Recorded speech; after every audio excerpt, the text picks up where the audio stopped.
दोस्तों, आज हम आपको ले चलेंगे उस जगह जिसका नाम सुनते ही रोम रोम खड़ा हो जाता है। वो जगह है कैलाश पर्वत। यह सिर्फ एक पर्वत नहीं है, बल्कि अनगिनत रहस्यों, चमत्कारों और दिव्यता से भरा हुआ ऐसा केंद्र है जिसे विज्ञान भी आज तक पूरी तरह समझ नहीं पाया।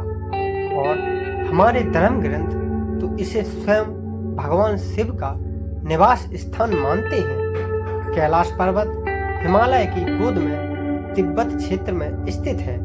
इसकी ऊंचाई लगभग 22,000 फीट है। देखने में यह पर्वत एक शिवलिंग की आकृति जैसा लगता है और इसकी चोटी हमेशा बर्फ से ढकी रहती है। यहाँ का वातावरण इतना शांत और रहस्यमय है कि लोग कहते हैं यहाँ पहुँचते ही आत्मा एक अद्भुत ऊर्जा से भर जाती है। अब आप सोच रहे होंगे, आखिर इस पर्वत में ऐसा क्या खास कि इसे आज तक कोई फतह नहीं कर पाया। सच तो ये है कि कई बार पर्वतारोही दलों ने कैलाश पर्वत पर चढ़ने की कोशिश की, लेकिन या तो वे अचानक बीमार पड़ गए या उन्हें कोई अदृश्य शक्ति ने रोका। कई बार तो पूरा दल नीचे बीच रास्ते में ही लौट आया। कहा जाता है कि जिसने भी कैलाश पर चढ़ने की जिद की, उसका जीवन सामान्य नहीं रहा। इसी कारण तिब्बती सरकार और स्थानीय समुदाय ने कैलाश पर चढ़ाई को हमेशा के लिए प्रतिबंधित कर दिया। कैलाश के बारे में सबसे बड़ा रहस्य है इसकी परिक्रमा। कहा जाता है कि इसके चारों ओर लगभग 52 किलोमीटर का रास्ता है। लाखों श्रद्धालु हर साल इस परिक्रमा को करते हैं। मान्यता है कि एक बार परिक्रमा करने से जीवन के पाप मिट जाते हैं, 13 बार करने से मोक्ष की प्राप्ति होती है और यदि कोई 108 बार परिक्रमा कर ले तो वह जीवित ही सिद्ध पुरुष बन जाता है। दोस्तों, यह सुनकर रोमांच नहीं होता कि सिर्फ परिक्रमा से ही मोक्ष प्राप्ति संभव शक्ति है। परिक्रमा करने वाले यात्री कहते हैं कि रास्ते भर उन्हें कोई अद्भुत शक्ति का अनुभव होता है। कई लोग बताते हैं कि उन्हें ऐसा लगा जैसे पर्वत स्वयं उनसे संवाद कर रहा हो, मानो किसी और दुनिया का दरवाजा खुल रहा हो। कैलाश से 4 बड़ी नदियां भी निकलती हैं, ब्रह्मपुत्र, सतलुज, सिंधु और कर्णाली। ये नदियां चारों दिशाओं में बहती हैं, जैसे मानो पूरा संसार शिव की शक्ति से सिंचित हो रहा हो। आश्चर्य की बात तो ये है कि ये नदियां अलग अलग दिशाओं में बहने के बावजूद भी कैलाश से ही निकलती हैं। इसे संयोग कहें या ईश्वरीय चमत्कार, लेकिन यह तथ्य अपने आप में हैरान करने वाला है। वैज्ञानिकों ने भी कैलाश के रहस्य को समझने की कोशिश की। उनका मानना है कि कैलाश पृथ्वी की धुरी से सीधे जुड़ा हुआ है और यहाँ का चुंबकीय क्षेत्र बेहद शक्तिशाली है। कुछ वैज्ञानिक इसे धरती का ऊर्जा केंद्र भी मानते हैं।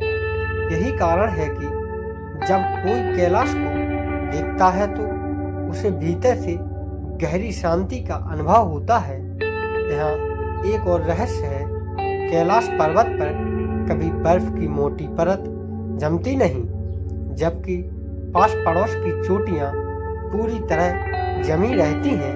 और तो और कैलाश की सतह पर ऐसे निशान बने हैं जो बिल्कुल ओम के आकार जैसे दिखते हैं। यह प्राकृतिक है या दिव्य संकेत आज तक रहस्य बना हुआ है। कई यात्रियों का कहना है कि रात के समय कैलाश की चोटी पर अजीब रोशनी दिखाई देती है, मानो कोई अदृश्य शक्ति वहां मौजूद हो। कुछ ने तो यहाँ तक कहा कि उन्होंने आसमान से आती हुई ध्वनियाँ सुनी हैं, जैसे डमरू या शंख बज रहा हो। तिब्बती लोग मानते हैं कि कैलाश के चारों अदृश्य नगर बसते हैं, जिन्हें केवल सिद्ध लोग ही देख सकते हैं। इसे वे संभाला नाम देते हैं, एक रहस्यमय लोक जहाँ देवता और महान ऋषि साधना करते हैं। कहा जाता है कि वहाँ का द्वार साधारण मनुष्यों के लिए कभी नहीं खुलता। अब जरा सोचिए, जब इतने रहस्य, इतने चमत्कार और इतनी मान्यताएं एक ही पर्वत से जुड़ी हों, तो इसे सिर्फ एक साधारण पर्वत कैसे कहा जा सकता है? यही कारण है कि कैलाश को भगवान शिव का साक्षात निवास स्थान माना जाता है।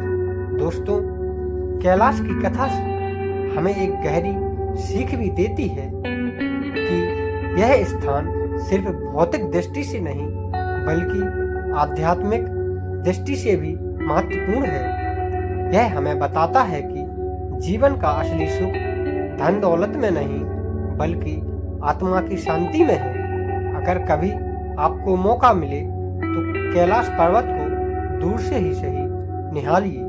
कहा जाता है कि केवल दर्शन मात्र से ही आत्मा शुद्ध हो जाती है। शायद इसलिए दुनिया भर से लाखों लोग हर साल वहां पहुंचते हैं, चाहे यात्रा कितनी भी कठिन क्यों ना हो। कैलाश पर्वत का रहस्य आज भी अनसुलझा है और शायद हमेशा रहेगा, लेकिन यही अनसुलझापन इसे दिव्य और अद्भुत बनाता है। तो आज की हमारी ये कथा यहीं समाप्त होती है और आपको ये कथा कैसी लगी कमेंट बॉक्स में जरूर बताएं और ऐसे ही कथाएं सुनने के लिए हमारे चैनल को लाइक, सब्सक्राइब एवं शेयर जरूर करें, जिससे हमारी आने वाली नई कथाएं आपको सबसे पहले मिल जाया करें। तो मिलते हैं दोस्तों अगली कथा में, जब तक के लिए धन्यवाद।